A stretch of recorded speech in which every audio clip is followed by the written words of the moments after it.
नमस्कार, हल्ला बोल में आपका स्वागत है। आपके साथ मैं हूं अंजना ओम कश्यप। आज इस बात पर चर्चा करेंगे कि आला कमान बदल गया तो क्या कांग्रेस भी बदलेगी। लेकिन उससे पहले इस वक्त की बड़ी खबर के साथ शुरुआत करें, क्योंकि कांग्रेस के नया आला कमान यानी मल्लिकार्जुन खड़गे ने पार्टी का अध्यक्ष बनते ही बीजेपी पर निशाना साधा है। बेरोजगारी और नफरत को देश की सबसे बड़ी समस्या बताई है। कहा है कि कांग्रेस को फासिस्ट ताकतों से लड़ाई करनी है। अध्यक्ष बनने के बाद अब से थोड़ी देर पहले मल्लिकार्जुन खड़गे ने मीडिया को संबोधित किया, सोनिया गांधी की जमकर तारीफ की और बीजेपी पर जमकर निशाना साधा है। सोनिया गांधी ने बड़ा त्याग किया है, ये मल्लिकार्जुन खड़गे ने कहा और कहा बेरोजगारी और नफरत की राजनीति इस देश की सबसे बड़ी चुनौती। शशि थरूर को मात दिया है आज मल्लिकार्जुन खड़गे ने। बड़ा इतिहास रचा है कांग्रेस पार्टी में। गैर गांधी कांग्रेस के अध्यक्ष वो बने हैं 2 दशकों से ज्यादा के बाद। आइए आपको सुना देते हैं क्या कहा है मल्लिकार्जुन खड़गे ने।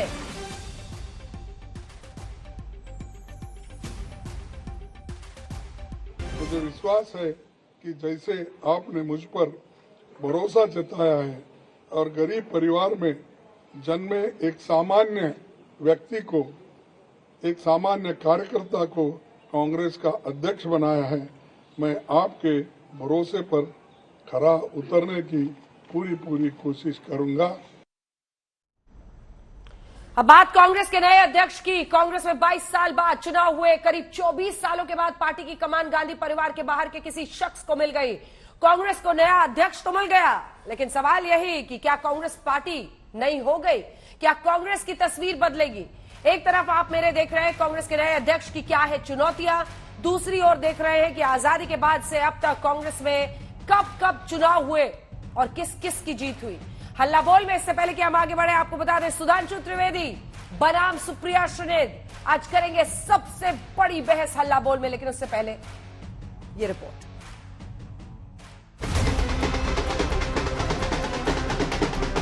कांग्रेस दफ्तर में ढोल बज रहे हैं, आतिशबाजी हो रही है। ये जश्न कांग्रेस में एक नए युग की शुरुआत का है। 24 साल बाद पार्टी गांधी मुक्त हो गई और मल्लिकार्जुन खड़गे कांग्रेस के नए अध्यक्ष चुन लिए गए। जैसे आपने मुझ पर भरोसा जताया है और गरीब परिवार में जन्मे एक सामान्य व्यक्ति को, एक सामान्य कार्यकर्ता को कांग्रेस का अध्यक्ष बनाया है, मैं आपके भरोसे पर खरा उतरने की पूरी कोशिश करूंगा। कर्नाटक से आने वाले मल्लिकार्जुन खड़गे को कांग्रेस की कमान तो मिल गई, लेकिन सामने कई चुनौतियां हैं। पार्टी में गुटबाजी जोरों पर है। सामने गुजरात और हिमाचल में चुनाव है और 2024 दस्तक देने वाला है। देश एक तानाशाही की सनक की भेंट नहीं चढ़ाया जा सकता। हमें इकट्ठे होकर इन विनाशकारी ताकतों को हराना है। पार्टी के सभी दोस्तों को संसद से सड़क तक लड़ना होगा। गांधी परिवार ने पार्टी की जिम्मेदारी मल्लिकार्जुन खड़गे को सौंप दी है, तो अब नए अध्यक्ष की सबसे बड़ी चुनौती गांधी परिवार की भूमिका तय करने की भी होगी। That's for the new president to decide. So will you be reporting to the new president? Obviously, the Congress president is the supreme authority in the Congress party, and every Congress member reports to that person. Mallikarjun खड़गे ने शशि थरूर को 6,800 से ज्यादा वोटों से मात दी, लेकिन ये भी दिलचस्प है कि 1,000 से ज्यादा वोट शशि थरूर बटोर ले गए। कांग्रेस इसे भी लोकतंत्र बता रही है। गौरव साहब, शशि थरूर बड़े वोट बटोर ले गए। देखिए, यही प्रमाण करता है कि हर कांग्रेस कार्यकर्ता अपने स्वतंत्र मन से उन्होंने वोट दिया है। वैसे कांग्रेस में चुनाव के नतीजों से पहले शशि थरूर के खेमे ने अनियमितताओं के आरोप भी लगाए। सलमान सोज ने मधुसूदन मिस्त्री को चिट्ठी लिखकर यूपी में गंभीर गड़बड़ियों का आरोप लगाया और यूपी के सभी वोटों को अवैध बताने की मांग की। चिट्ठियां तो लिखी है, इसमें कोई शक नहीं है, लेकिन चिट्ठियां लिखी हैं और वो इसलिए लिखी है ताकि इलेक्शन प्रोसेस इम्प्रूव हो। तो वो तो सारा डॉक्यूमेंटेड है। मैं इट्स नॉट नेसेसरली मैं उसको कंप्लेंट कहूँ, लेकिन हमने अपने जो दिल में था वो हमने बता दिया उनको। There is room for improvement, वो हमने पार्टी के जो चीफ इलेक्शन अथॉरिटी उनको बताया है और आगे भी हम उस इम्प्रूवमेंट के लिए लड़ेंगे। ऐसे तो इंटरनल सवाल है, लेकिन मैं उनको पॉइंट बाय पॉइंट जो हमको रिपोर्ट दिया है अपने उसने पीआरओ और हमारे सेक्रेटरी ने पॉइंट बाय पॉइंट रिपोर्ट दिया है, वो हम उनको उनका जवाब लिखेंगे। नतीजों के ऐलान के बाद सोनिया गांधी नए अध्यक्ष से मिलने पहुंची। आज सोनिया गांधी जी आई थी मैडम, अभी कितनी खुश थी वो, क्योंकि उन्होंने कहा मुझे इसी दिन का इंतजार था नए अध्यक्ष कब बने। तो आप सोच सकती हो कि हम सब बहुत खुश हैं। मल्लिकार्जुन खड़गे गांधी परिवार के सबसे करीबी माने जाते हैं, तो क्या बीजेपी का वो आरोप सही साबित होगा कि पार्टी रिमोट कंट्रोल से चलेगी? एक रबर स्टैंप ही ढूंढा है, कोई ऐसा व्यक्ति नहीं ढूंढा उन्होंने। और आप जानते हैं उनकी इलेक्टोरल पॉलिटिक्स क्या है। इंटरनल जो उनकी इलेक्शन भी हुआ है वो पूरा का पूरा ढकोसला है, पूरा फ्रॉड है, पूरा ड्रामा है। क्योंकि उनके जो प्रतिद्वंदी हैं उन्होंने खास बोला है कि इसके अंदर घोटाला हुआ है। तो क्या करते हैं, हम भाजपा से उठा के लाते क्या? कांग्रेस का ही उम्मीदवार होगा ना कि किसी दूसरी पार्टी का उम्मीदवार होगा? ये खिसियानी बिल्ली खंबा नोचने वाली बात है। वहाँ जो दो व्यक्ति पूरी भाजपा चला रहे हैं, हम उनसे आग्रह करते हैं कि आप भी अपनी पार्टी में लोकतंत्र लाए। आजादी के बाद ये 5वां मौका है जब कांग्रेस में अध्यक्ष पद के लिए चुनाव हुए, लेकिन इस चुनाव को पार्टी ने विरोधियों पर वार का बड़ा हथियार बनाया है। लोकतंत्र की दुहाई देकर कांग्रेस बार बार ये पूछती है कि और किसी पार्टी में होते हैं ऐसे चुनाव। दिल्ली से मौसमी सिंह के साथ आज तक ब्यूरो। अब सुधांशु त्रिवेदी जी, सांसद, प्रवक्ता भारतीय जनता पार्टी के, सुप्रिया श्रीनेत, प्रवक्ता कांग्रेस पार्टी के, आमने सामने होंगे। सुधांशु जी, लेकिन वो जश्न मना रहे हैं कि हमने चुनाव तो किया, चुनाव में वोटिंग तो हुई, और देखिए दिन भर की गिनती चलती रही। आरोप लगे हैं, उस पर मैं सुप्रिया जी से सवाल करूंगी, लेकिन सवाल है कि आज कांग्रेस पार्टी ने रवायत बदलकर चुनाव जिस तरह से कराया, उससे एक मैसेज जाता है, एक बड़ा संदेश जाता है। प्रधानमंत्री ने भी बधाई दी है मल्लिकार्जुन खड़गे को। लेकिन सवाल है कि आज कांग्रेस पार्टी ने रवायत बदलकर चुनाव, उससे एक मैसेज जाता है, बड़ा संदेश। लगता है टीवी पे सुन रहे हैं, फिर जवाब देंगे, बोलिए।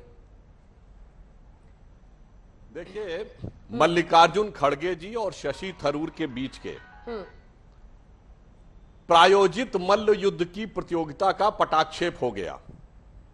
यानी जिसे सामान्य भाषा में लोग कहते थे नूरा कुश्ती समाप्त हो गई। कोई बात नहीं, यह कांग्रेस का अंदरूनी मामला था, वो जो भी तय करना हो। उन्होंने पहले एक अभिनव प्रयोग किया था कि रिमोट से सरकार चलाई थी, अब रिमोट से संगठन चलेगा, कोई समस्या की बात नहीं है। हां, एक जरूर बड़ा परिवर्तन आया, इसको मैं एक सकारात्मक भी मानता हूं कि 21वीं सदी का सूरज निकलने के बाद पहली बार गांधी परिवार को विवश होकर अध्यक्ष पद से हटना पड़ा, और 3.5 साल के अनुसंधान और बहुत ढेर सारे घमासान के बाद आज जो इसका पटाक्षेप हुआ, तो एक बात मैं ये कहूंगा कि पहले सरकार से पकड़ गई, किसने विवश किया?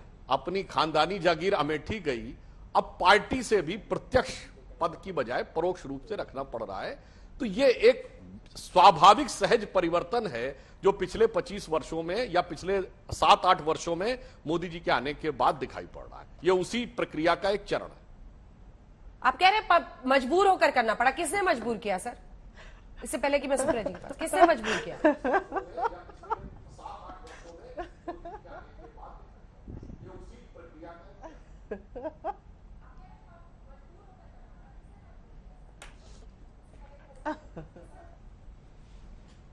नहीं, मजबूर होने के, हाँ बता रहा हूं। पिछला लोकसभा सत्र आपको ध्यान है अंजना जी, जब राहुल गांधी आके हौंक हौंक के प्रेस कॉन्फ्रेंस करते थे और मल्लिकार्जुन खड़गे जी और अधीर रंजन चौधरी जी पीछे खड़े रहते थे।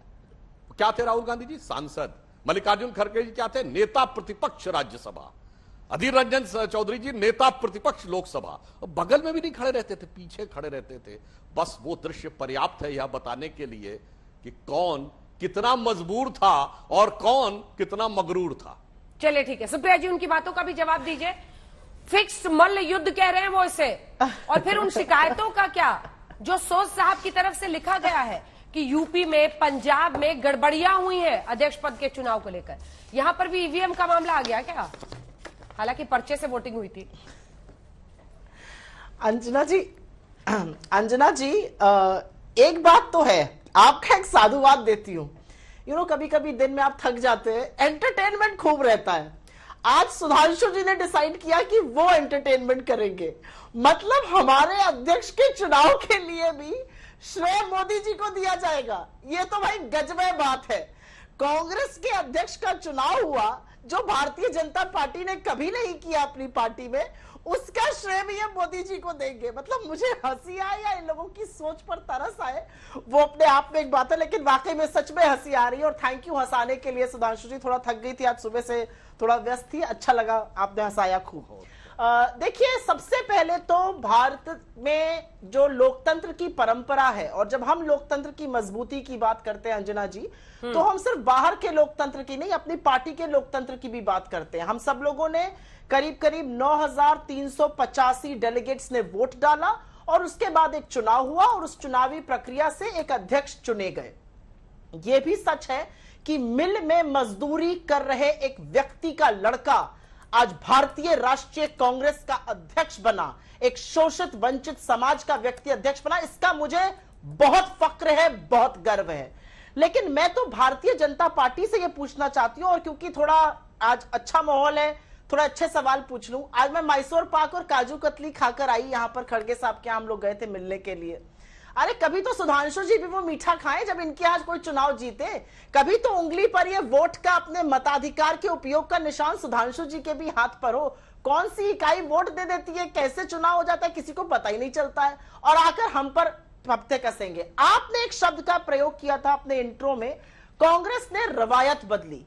जी नहीं, कांग्रेस ने रवायत नहीं बदली। कांग्रेस की परंपरा हमेशा से, हमारा कॉन्स्टिट्यूशन चुनाव हुआ, जो हमारा कांग्रेस का कॉन्स्टिट्यूशन है, वो चुनाव की बात करता है। कितने साल बाद चुनाव हुआ? रुकिए, चुनाव की परंपरा रही है हमारी पार्टी में, चाहे वल्लभ भाई पटेल हो, चाहे जवाहरलाल नेहरू हो, चाहे पुरुषोत्तम दास टंडन हो, चाहे स्वयं महात्मा गांधी हो, चुनाव की परंपरा रही है। सोनिया गांधी ने भी चुनाव लड़ा है इस पार्टी में, और जितेंद्र प्रसाद जी के खिलाफ लड़ा, जो बाद में उनके पॉलिटिकल एडवाइजर बने रहे। लेकिन मैं फिर से एक बात कहूंगी, हाँ सर्वसम्मति से चुनाव बीच में हुआ, अब फिर हो गया चुनाव, इसमें कोई बड़ी बात नहीं है। लेकिन इन्होंने कुछ बातें कही किन्हीं पदों को लेकर।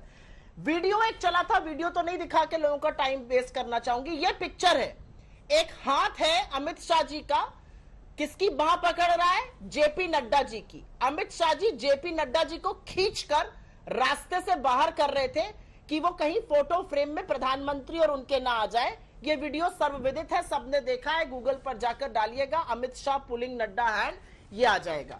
उसके बाद ये एक और वीडियो है, राजनाथ सिंह जी नमस्कार नहीं कर रहे हैं मोदी जी को, परेड चल रही थी, अकेले कैमरा चलना था, डिफेंस मिनिस्टर हैं, रक्षा मंत्री हैं, उनको बोला गया चुपचाप यहां से खिसक लीजिए, कैमरे पर ध्यान बटना नहीं चाहिए। तो दिक्कत की बात यह है कि इस तरह की बातें करना, जब आपका आंतरिक लोकतंत्र और आपका आंतरिक रिमोट 1.5 लोगों के हाथ में है, आपको शोभा नहीं देता है। हमें आपके फप्तियां कसने से कोई फर्क नहीं पड़ता है। मुझे ऐसा लगता है कि हमने, और गर्व से सीना ठोककर, ताल ठोककर कहती हूं, चुनाव कराया है। जिस दिन अपनी पार्टी में लोकतांत्रिक तरीके से चुनाव करा लीजिएगा, उस दिन बात करिएगा। गाए बगाए क्या 21वीं सदी और क्या 19वीं सदी, सबको पता है आपके यहाँ 1.5 लोग आपकी पार्टी और सरकार चला रहे हैं। ठीक है, और उसी का नतीजा है कि हम वहां हैं जहां पर है। 100 साहब पर आपने जवाब नहीं दिया। कांग्रेस का छोटा मोटा ईवीएम कांड ही हो गया ना आज तो। किस पर? हाँ सॉरी, मैं दे देती हूं जवाब। आपको पता नहीं, ये पता है कि नहीं, जब चुनाव होता है कांग्रेस अध्यक्ष का, सारे कैंडिडेट्स को इवेंचुअली साइन करके एक्सेप्ट करना पड़ता है और तभी वो वर्डिक्ट रिलीज होता है। उन लोगों ने कुछ आरोप लगाए थे, उसके बारे में जरूर चर्चा होगी, और वो आरोप यूपी के बारे में लगाए गए थे। और पंजाब। मैं 2 बातें कहती हूं, क्योंकि मैं खुद उत्तर प्रदेश से आती हूं, मेरा वोट उत्तर प्रदेश में, मैंने दिया दिल्ली में, एआईसीसी ऑफिशियल्स ऐसा कर सकते थे। 1200 से ज्यादा डेलीगेट हैं, 1072 वोट शशि थरूर जी को मिले, और शशि थरूर जी मेरे परम मित्रों में से एक हैं, यह भी मैं आपको बता दूं। मुझे कोई गिला नहीं है कहने में कि जितना सम्मान मैं खड़गे साहब का करती हूं, उतना ही सम्मान मैं शशि थरूर जी का करती हूं। He is a public intellectual. 1072 vote मिले थे। अगर ये 1200 के 1200 वोट भी मिल गए होते तब भी जीत खड़गे जी की थी, लेकिन क्योंकि हम लोकतंत्र को बहाल रखते हैं, हमने बोला है कि इस पर जरूर जांच होगी, आखिर मसला क्या था। और अंत में शशि थरूर जी ने खुद एज अ कैंडिडेट ट्वीट करके बोला है कि उनको कोई दिक्कत नहीं, उन्होंने साइन किया है वो लेटर जो कि फाइनली सर्टिफिकेट इशू हुआ खड़गे जी को। तो मुझे लगता है कि कंट्रोवर्सी अननेसेसरी क्रिएट करना शायद आज के दिन ठीक नहीं है। ठीक है, विवाद बेवजह खड़े करने की जरूरत नहीं है। सुधांशु जी वो ये कह रही है और साथ ही ये भी कह रही है कि आपकी पार्टी तो ना ही बोले, 1.5 लोग वो कह रही है, 1.5 लोग फैसले लेते हैं आपकी पार्टी पे।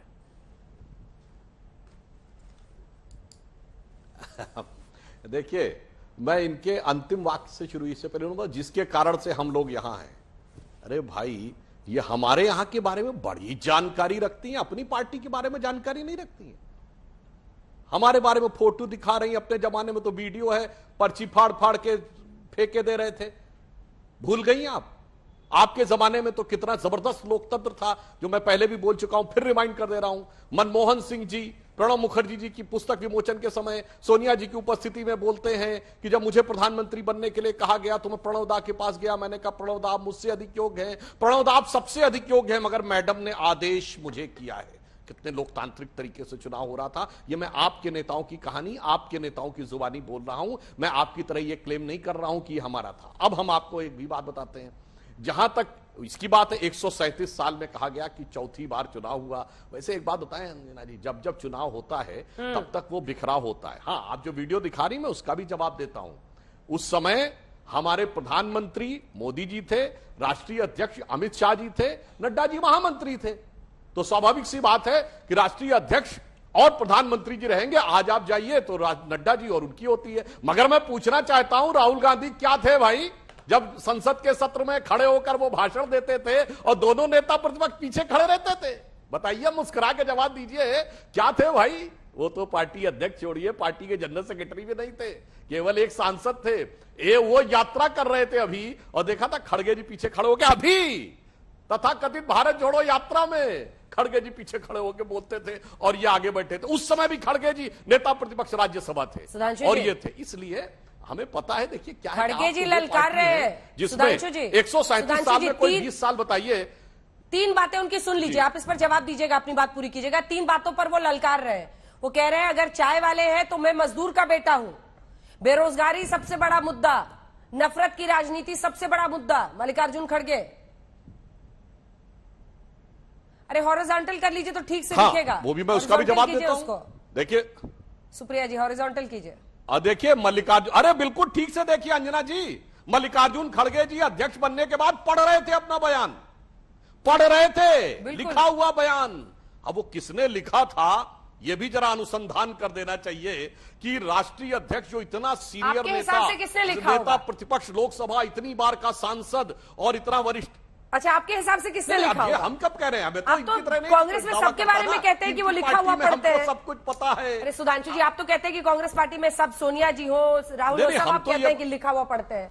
नहीं तो मैं तो कह रहा हूं ना, अब तो ये साबित हो गया ना। देखिए मल्लिकार्जुन खड़गे जी को मैंने राज्यसभा में देखा है, वो लिखा हुआ नहीं पढ़ते हैं। अब क्या करें, अब जब से अध्यक्ष बने, राहु काल का प्रभाव आया, तो अब तो कोई लिख के देगा, वही पढ़ना पड़ेगा।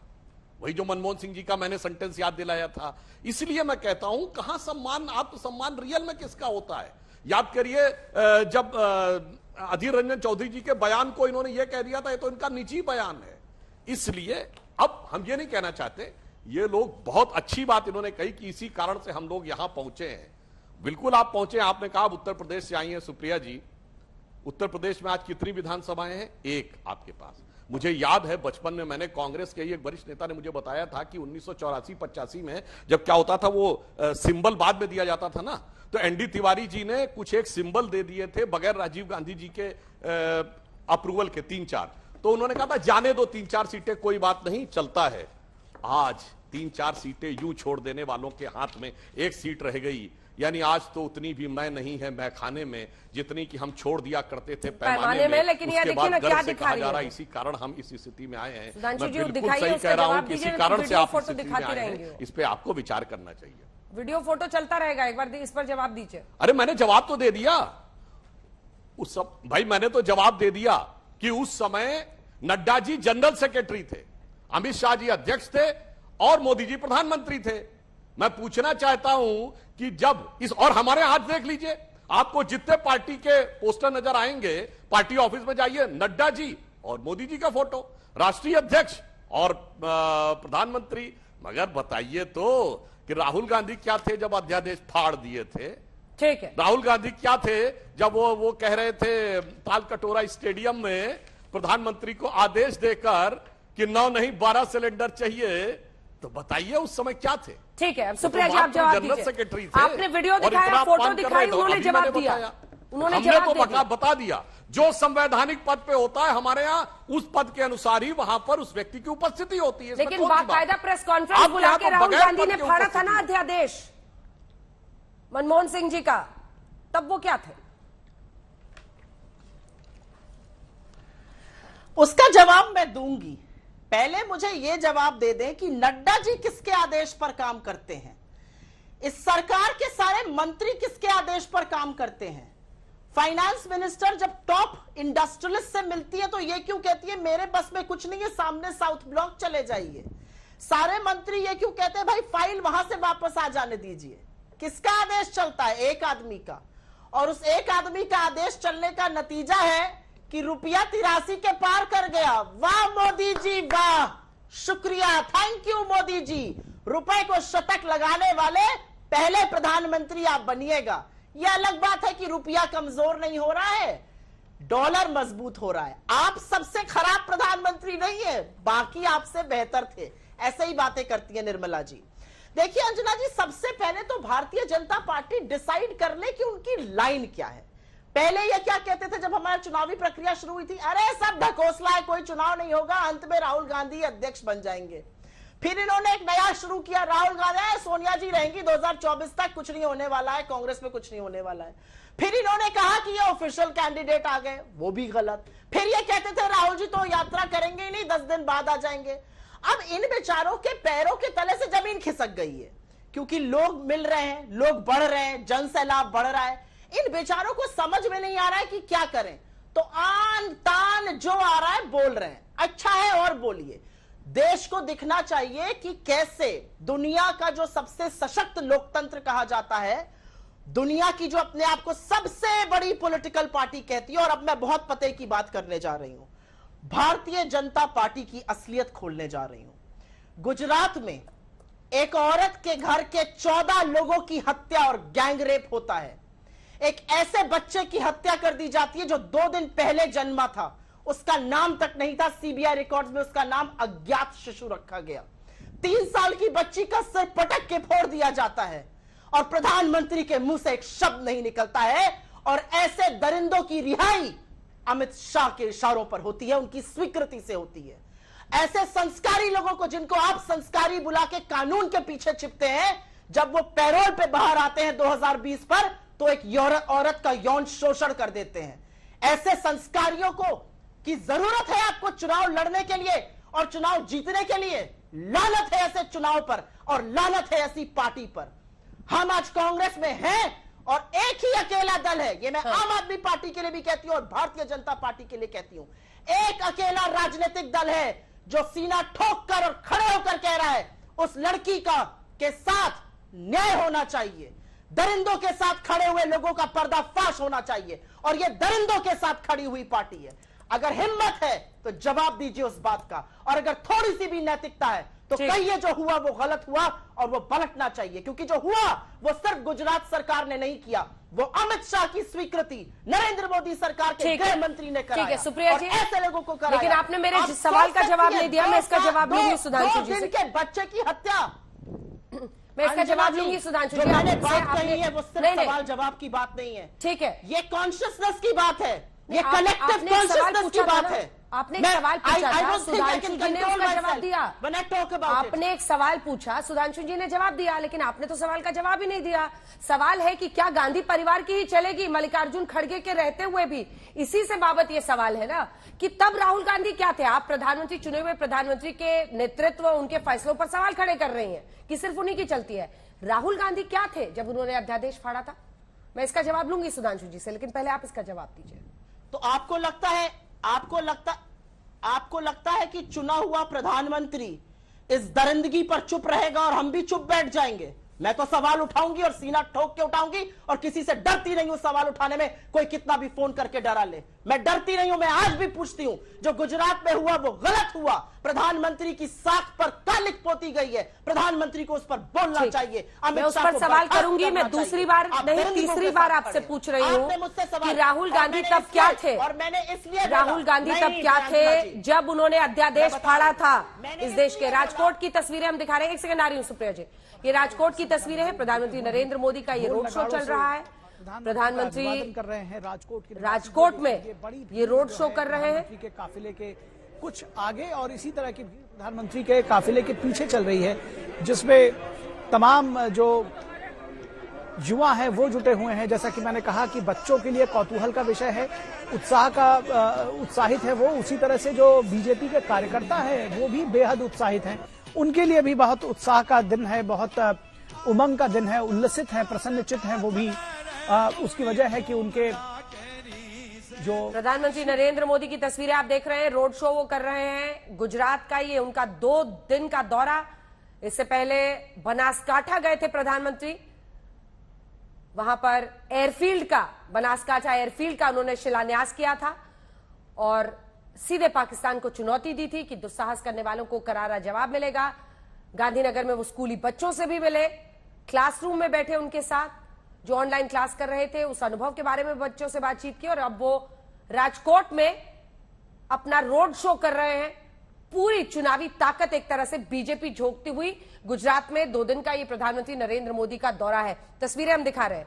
मैं जवाब लूंगी उस सवाल का जो आप रोज पूछती हैं और उस पर मैं रोज जवाब लेने की कोशिश करती हूं बीजेपी से, लेकिन मैं चौथी बार आपसे पूछ रही हूं सुप्रिया श्रीनेत जी, आप चुने हुए प्रधानमंत्री के डिसीजन मेकिंग पर सवाल खड़े कर रही हैं कि वही सभी मंत्रालयों के फैसले ले रहे हैं, लेकिन आप इस बात पर चुप रह जाती हैं कि राहुल गांधी ने कैसे फाड़ा था प्रेस कॉन्फ्रेंस बुलाकर बाकायदा मनमोहन सिंह के दिए जारी किए हुए अध्यादेश को।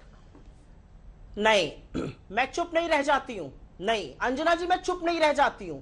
आपकी जानकारी करो, आपके साथ अब मैंने तमामों शो कर लिया। आप जानती हैं मैं किसी सवाल से नहीं भागती हूं, क्योंकि जवाब प्रिपेयर करके आती हूं और जवाब देना आता है। मैं चूज करती हूं कि क्या बात मैं कहना चाहती हूं और क्या बात व्यूअर्स को सुननी चाहिए, क्योंकि आधे आधे 5-5 घंटे 1-1 घंटे लाइव दिखाया जाता है प्रधानमंत्री का, लेकिन एक शब्द नहीं पूछा जाता कि वो चुप क्यों है। अब आपके सवाल का डायरेक्ट जवाब देती हूं। मुझे लगता है राहुल गांधी जी ने जो किया वो आज भाजपा के तमामों नेताओं को करना चाहिए। आज भाजपा के तमामों नेताओं को खुलकर बाहर आकर अपनी सरकार से, अपनी अनैतिक दुष्कर्म दुष्चार करती हुई सरकार से सवाल पूछने चाहिए। आज भारतीय जनता पार्टी के नेताओं में मनमोहन सिंह अनैतिक काम कर रहे थे, मोदी शाह से सवाल पूछ सके। आप कह रही हैं मनमोहन सिंह अनैतिक काम कर रहे थे। अगर Rahul Gandhi as a citizen and an elected representative, as an elected representative, अगर उनको लगा उनकी सरकार ने कुछ गलत किया है तो इतनी नैतिकता थी उनके अंदर कि उन्होंने सवाल पूछने की हिमाकत और हिम्मत दिखाई और उसका प्रतिकार किया।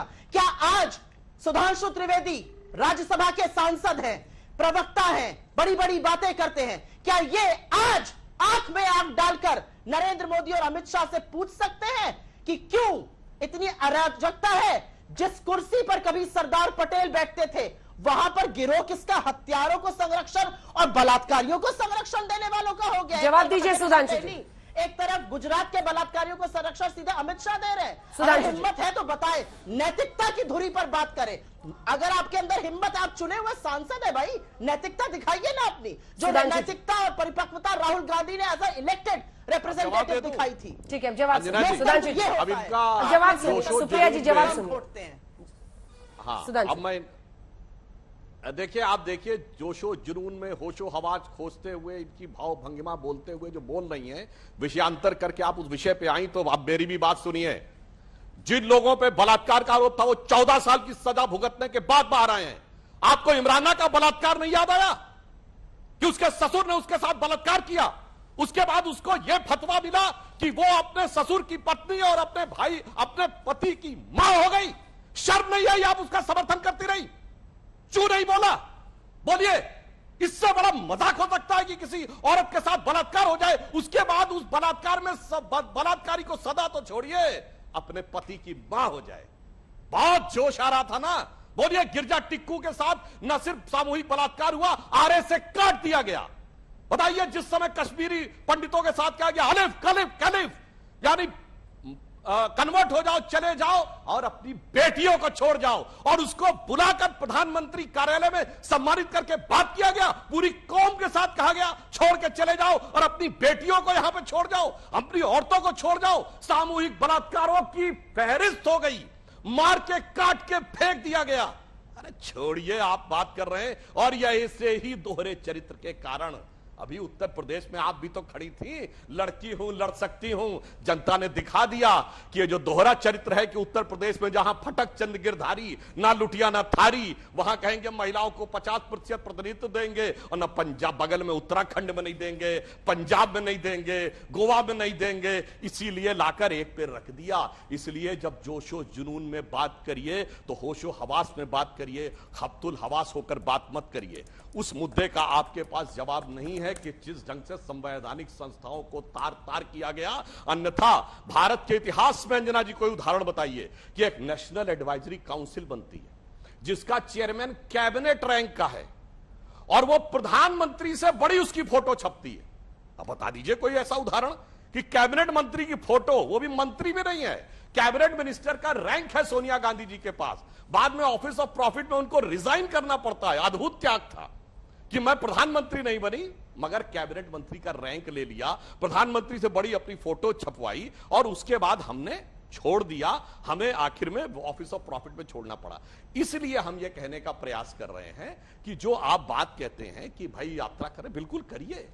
जनता ने सबके चरित्र देखे हैं। नैना साहनी का तंदूर कांड वो सब छोड़िए, एक एक चीज आप बताएंगे। मैंने एक सैद्धांतिक बात कही, यदि एक समुदाय की महिला के बलात्कार के प्रति संवेदना है तो उसी समुदाय की दूसरी महिला के लिए बलात्कार के लिए संवेदना क्यों नहीं है, जिसके कि पापी को सजा तक नहीं हुई और पूरा का पूरे समुदाय की महिलाओं के साथ नहीं है। दूसरा मैं कहना चाहता हूं, जॉर्ज पुनिया जैसे आपको फादर के साथ मिलने में बड़ा आनंद आता है, वो फादर जोसेफ से केरल में क्यों नहीं मिले जिनका हाथ काट दिया जाता है।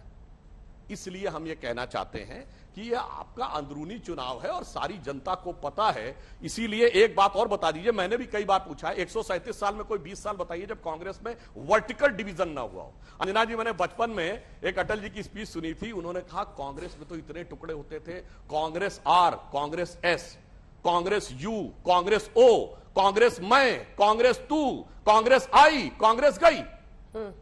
इसीलिए आप लोगों की इस पर लौटेंगे। जो आप कहते हैं ना चुनाव बिखराव के लिए ही होता है, इस बात का सही सही जवाब देना चाहिए। राहुल गांधी जी कब चुने गए, सोनिया जी बार बार चुनी गई तो कैसे चुनी गई, नरसिम्हा राव जी लगातार कितनी बार चुने गए तो क्या था, राजीव जी कैसे चुने जाते थे। और एक प्रधानमंत्री अपना बताइएगा जो ईमानदारी से, जनता छोड़िए पार्टी से चुनकर पहली बार प्रधानमंत्री बना।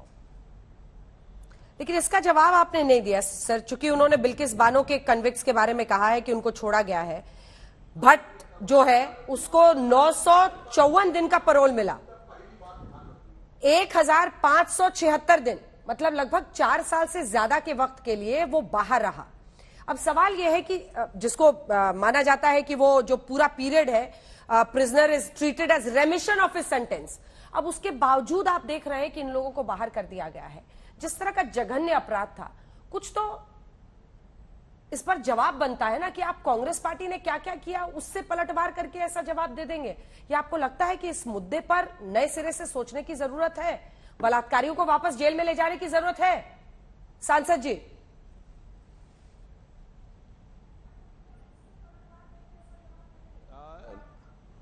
नहीं अंजना जी, मैंने तो कहा वो 14 साल की सजा काटने के बाद आए, जबकि इनिशियल फर्स्ट स्टेज में वो एक बार बरी हो गए थे, उसके बाद दोबारा केस इनिशिएट किया गया, उसके बाद पीआईएल डाली गई, फिर केस सीबीआई को दिया गया, फिर दोबारा वो सजाए याफ्ता हुए, सजाए याफ्ता होने के बाद 14 साल जेल में रहे। अरे मैंने जिसकी बात कही उसको तो बताइए सजाई नहीं हुई, उसके बलात्कारी को पुरस्कृत कर दिया गया। इमराना का फतवा का जवाब दीजिए ना, ये तो 14 साल जेल में रह के आए, उसमें आप कह रही है इतने दिन पैरोल पे रहे, उसके बलात्कारी को सजा के बजाय समर्थन मिला इनका। हाँ ठीक है, अब तुम अपने पति की मां हो गई और चुप। यह है कट्टरपंथियों के आगे समर्थन। और जिसके साथ, जिस गिरजा टिक्कू के साथ बलात्कार करके आरे से काट दिया गया, उसके लिए कुछ बोला हो तो बताइए। और मैंने तो कहा ना, पूरी के पूरे समुदाय, एक तो होता है एक व्यक्ति के साथ हुआ, एक है पूरे समुदाय की महिलाओं के लिए कहा गया तुम छोड़ के चले जाओ। इमरान और गिरजा टिक्कू पर आपका जवाब सुप्रिया जी। लोगों को बुलाकर प्रधानमंत्री कार्यालय में सम्मानित किया गया। इमरान और गिरजा टिक्कू पर आपका जवाब। अंजना जी, मुझे गुस्से से ज्यादा दुख हो रहा है, और दुख इस बात का है कि सुधांशु त्रिवेदी जी जैसे लोग आज हमारे सार्वजनिक जीवन में हमारे रिप्रेजेंटेटिव्स बने बैठे हैं, और मुझे बहुत दुख है इस बात का। और दुख इसलिए है क्योंकि मैं बिना तथ्यों के बात नहीं करती हूं। जब मैंने मितेश चिमनालाल भट्ट का नाम लिया तो मैंने ये बताया कि जून 2020 में जब वो पैरोल पर बाहर था, उसने एक औरत का यौन शोषण किया, उसका ट्रायल पेंडिंग है, उसको भी संस्कारी और रिफॉर्मिस्ट बनाकर छोड़ दिया गया। उस बात के लिए हमारे इलेक्टेड रिप्रेजेंटेटिव यहां पर बैठकर कह रहे हैं कि वो तो 14 साल की सजा काट कर आए हैं, 14 साल का वनवास काट कर आए हैं।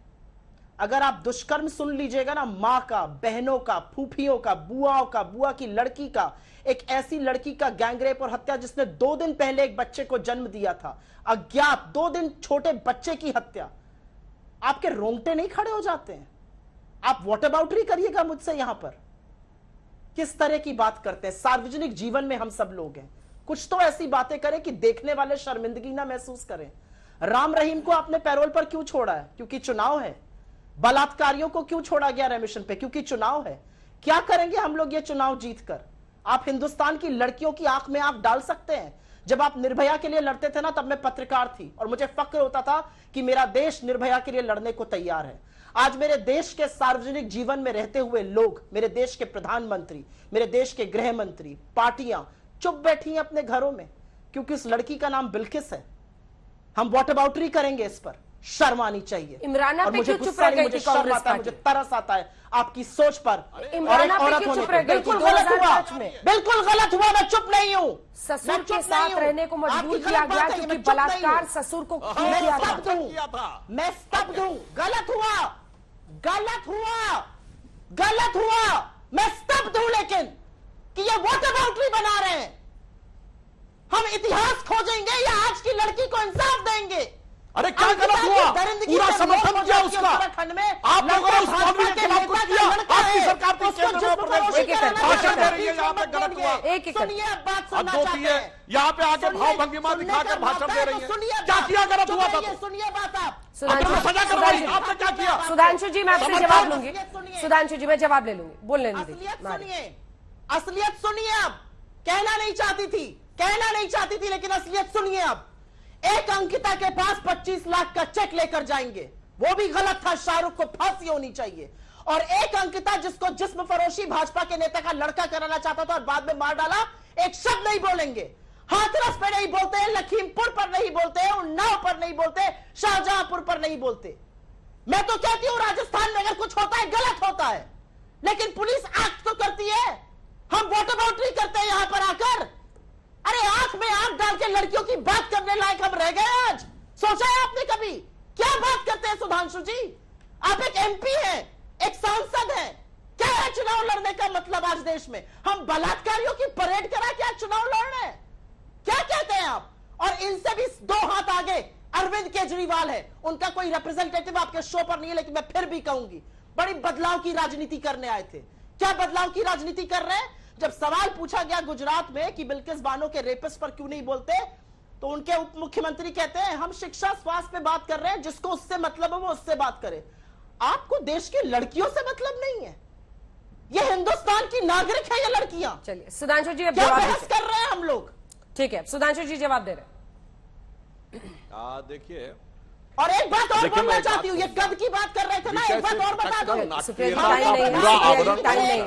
हमारे प्रधानमंत्री ने कभी भी पेटीएम या रेल जियो का ऐड नहीं किया था। फुल अब देखिए, मैं एक बात बताना चाहता हूँ, अगर इनको इतना गुस्सा आ रहा है तो क्यों अशोक गहलोत तो बतौर मुख्यमंत्री कहते हैं कि 56% लड़कियां झूठ बोलती है बलात्कार के मामले में, आपको बलात्कारियों के पक्ष में बोलते हैं। आपका मुख्यमंत्री है, सार्वजनिक जीवन में ये नहीं आता है। शर्म आनी चाहिए आपको कि आपके मुख्यमंत्री बोलते हैं जिस राज्य में सबसे ज्यादा बलात्कार होता है, यहाँ आकर ये भाव भंगिमा मत दिखाइए, फैक्ट पे जवाब दीजिए। और सुनिए सुप्रिया जी, प्लीज सुप्रिया जी आवाज, सुप्रिया जी नहीं, ऐसे नहीं बहस हो सकती। रिपोर्ट है, प्लीज प्लीज सुप्रिया जी। सुधांशु जी। देखिए मैं बोल सकता हूं अंजना जी, अब मैं बोलता हूं, इनके तो राजस्थान के मुख्यमंत्री, सार्वजनिक जीवन में लोगों पे शर्म आती है। राजस्थान के मुख्यमंत्री अशोक गहलोत करते हैं 56% केस झूठे होते हैं, वो बलात्कारियों का माइंडसेट बताते हैं और आपको शर्म नहीं आती। आपका मुख्यमंत्री छतरी होगी एक लड़की होगी घर पर जाकर आप मिला पाते हैं सुप्रिया जी, उससे सॉरी अपनी मां के नहीं, सामने। आवाज नीचे कीजिए। सुधांशु जी को बात पूरी करने दीजिए। 2 लाइनें सुधांशु जी। की रिपोर्ट हाईकोर्ट में सबमिट है। उन 5000 हिंदू और क्रिश्चियन लड़कियों के लिए कोई सिर्फ 2 लाइन। सहानुभूति नहीं है, इमराना के लिए कोई सहानुभूति नहीं है। आप दोनों का धन्यवाद हमारे साथ जुड़ने के लिए। हल्ला बोल में इतना ही।